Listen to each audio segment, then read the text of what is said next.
We are all plugged in nowadays, and social media seems to be the way that people are connecting. Our children are even connecting with us that way. Well, some people want to know, is that a good thing? What effects does social media have on our family relationships? Many. Some for the good, some for the bad.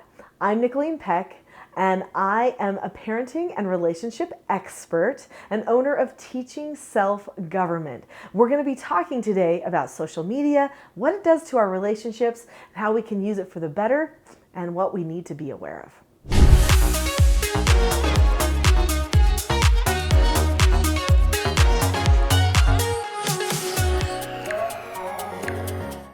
In this video, we're going to talk about the positive effects that social media can have on our relationships.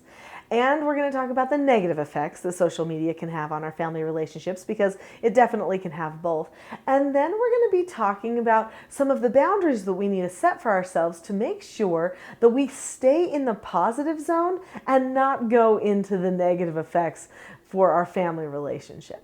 The first positive is probably pretty obvious, and that is that it helps us to keep track of people, right? So social media is nice because we can know, okay, what are they doing? What's my child liking? What is my spouse thinking about this thing that's happening in the community? What has my cousin been up to after all of these years, right? So there are things that we can watch online on social media to see what everybody's been up to and feel like we're a little bit more connected to them or a little bit more in the know about what they know and think. Now, this can help us with our communications, but it can also hinder us, and we'll talk about that in a minute. The second positive is that we actually can give public praise to our family members.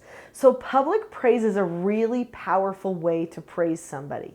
It's also really powerful and meaningful when you just look at a person one-on-one and you tell them how great they did at something, how much growth that you see in them, what they're accomplishing and how wonderful this will be for their lives, things like that. But when you say something in front of a bunch of other people about how a person has put in a lot of work on something, how they have mastered something, this means even more. Now, we have to be careful not to just inflate. When I say praise, I don't mean like, you're incredible, you're stupendous, like for every little thing, because that actually could be a negative. And a lot of people know, well, that's not true. I'm not the most incredible at it. I'm not the very best at it. So we need to make sure that our praises are meaningful, but we can really boost a person up by being willing to praise them for things that they've done, beautiful pictures that they've taken, stuff like that on social media.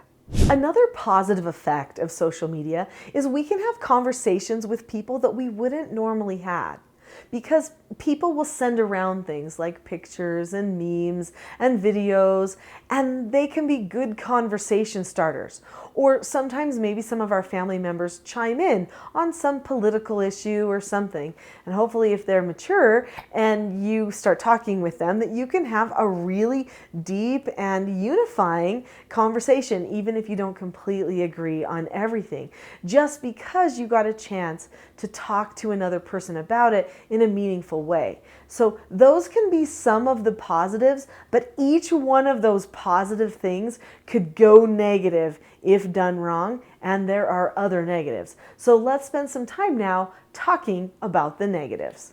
One of the negatives that you've probably experienced, but you don't necessarily think about it when you're online looking at people's posts on social media, is that if you tell them good job for something on social media, or you comment on something that they've done on social media, you actually sometimes have less to talk to them about when you're with them live.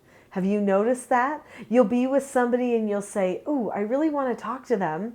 I already kind of told them about that. And now if I ask them what's been going on, but I already know because I've been all over their social media pages," then it feels a little harder to start conversations. And I think parents are finding that with their children, that when their children start engaging in social media and the parents are watching the social media to try to make sure that they know what's going on in their child's life, that the parents are actually talking to their children less, not more.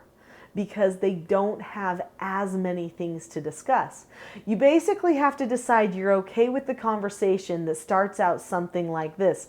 Hey, I noticed on social media that you went to the beach. It looked like you had a really great time. Then you've got to take it the next step further and you have to say, so is that your favorite beach? What beach were you at? I'd like to know a good place to go to the beach. And you've got to take it to a new level and then start asking questions about it. Otherwise, if you just leave it with, it looked like you had a good time, the only response they're going to probably say is, yeah, it was fun. And then you can't have a conversation. And that's so frustrating when you really want to. Another negative effect of social media on family relationships is it's really easy to get into a post mindset. Now, what does that mean? A post mindset. That doesn't mean an after mindset, but it means, well, I guess it kind of does. It means, what am I going to post about this, right? So some people, they engage with activities with their family, with their children, and they do it for false reasons because they want to make the post. They want to make something cool, a good picture on social media or something like that. Or while they're in the moment, even if they weren't originally planning for the post, as soon as they get in the moment, they start thinking about the picture that they're going to take and the post that they're going to make. It's not bad to take pictures and it's not bad to make posts, but I'll tell you what, it is kind of rude to disconnect from a social situation with your family members and only be thinking about what you're going to show people about it after. Another negative effect is what I call social media on the brain. And this isn't the type where it's what we're going to post. We already talked about this. When social media is on the brain, it's when you get engaged in the conversations that are happening there or the pictures that are going on there, the movies, the memes, stuff like that, and you just lose track of reality because it's on the brain. And then when you're talking to people, you only talk about the memes. And you can't talk about anything in real life. Have you met people who are like that lately? Who are like, oh yeah, and this meme, and this meme, and this meme. That's fun every once in a while. But at that point, does anybody ever even consider that those memes and videos and photos and conversations are now scripting your dialogue and social life? That's super controlling. It's one thing to use them as an occasional thing to talk about. It's another thing if that's the only thing you can talk about or think about. In fact, oftentimes many people that engage in social media, especially in large doses, even when they're doing things with other people, they're thinking about a certain post on social media. Oh, so-and-so on Twitter said, and I said this, and now I want to see what other people said to what I said.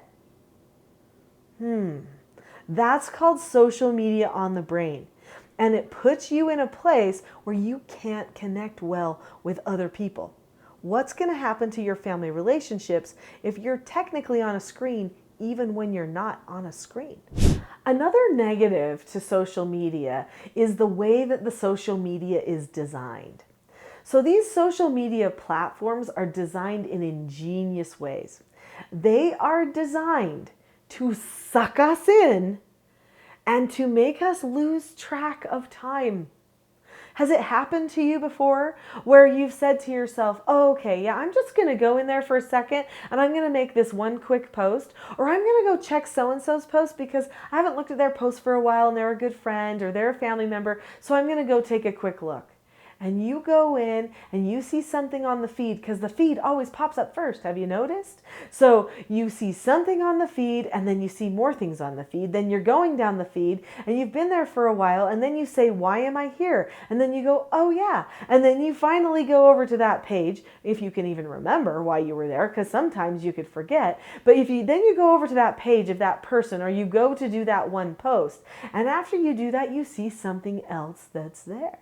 And then you have to look, well, what did anybody say about that other post that I did? Or maybe, oh, hey, this friend that's over here, I haven't seen what they've been doing for a really long time. I wonder what they've been up to. So then all of a sudden I'm talking to this friend, or I'm going and looking and scoping out their page and seeing what their new baby looks like or whatever it is. None of it seems very harmful, but if your time is valuable to you, then it could definitely harm you.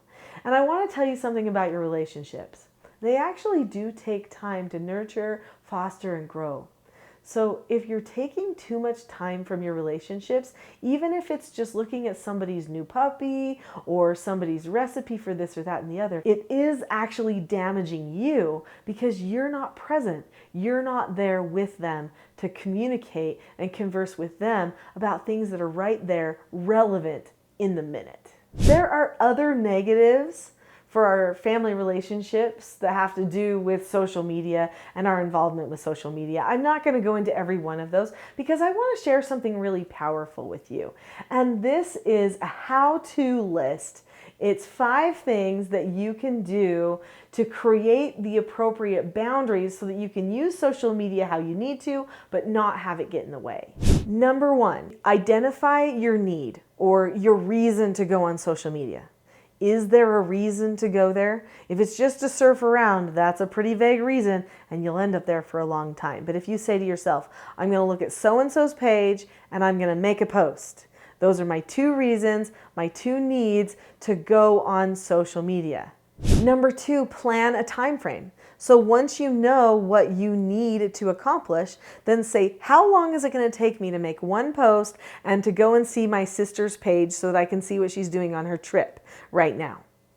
Well, let's see. To do that might take me 10 minutes. So give yourself 10 minutes of time and tell yourself, I will give 10 minutes. What time is it? Actually look at the clock right then and determine when you're going to stop. You maybe even tell your phone to set you a reminder to go off in 10 minutes. That brings me to step number 3, which is to hold yourself accountable. If you're by yourself, then yeah, you're going to have to set an alarm of some sort to make sure that you follow through on what you've planned. But another thing that you can do is you can talk to a person and you can say, hey, so-and-so, I've decided that I'm going to go do 2 things online. I need to make a post and look at so-and-so's pictures of their vacation because I'd like to see how that went. And that's going to take me about 10 minutes. So I'm going to be on for 10 minutes. Will you please be my accountability person? I'll let you know when I'm done. And if it passes too far over 10 minutes, will you please let me know and give me a reminder so that I can be done with the social media time for the day? This will hopefully help you keep your brain focused so that you don't get sucked in and have your day hijacked by social media. Step number 4 is stop on time. When it comes time to stop, give yourself a no answer. No more social media. I'm done. Okay, so I'm a self-government guru, all right?